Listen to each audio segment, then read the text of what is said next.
How's it going, guys? Brian here, and today I am testing DJI O3 for the very first time, and I'm so excited. When this first got announced, I was, blown away. It was something I needed to try. So I finally got the drone all wired up, all the firmware is updated, and this is my first recorded flight, and I am loving it so far. I'm using the Goggles V2, and I am flying 50 megabits per second. And the detail has blown me away, and the penetration has also just amazed me. Now, I did recently pick up the Rocksteady VRX combo, and I have that on a pair of DJI, Fat Shark HDO goggles.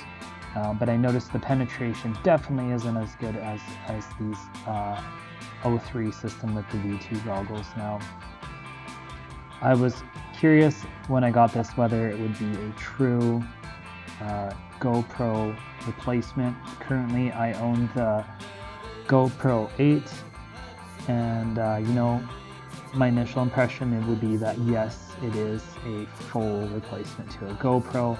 Now that's going to be really nice.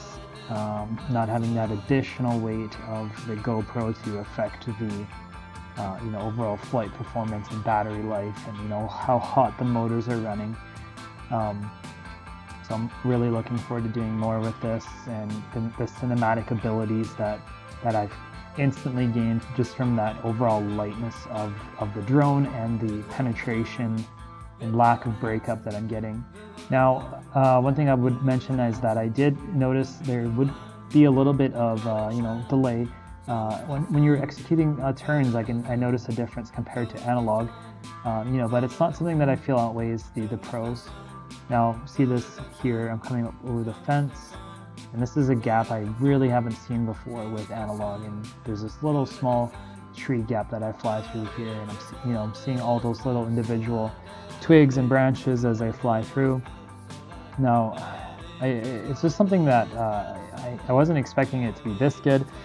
You're not sure if it's marketing that you're seeing, but once again, to reiterate, I just really am impressed with this overall. And if you have the means of acquiring it yourself, I would say it's worth it, especially if you're already coming into the hobby as being there for a while with analog. I feel like it's the step everyone's been waiting for to make that jump to the next system over analog.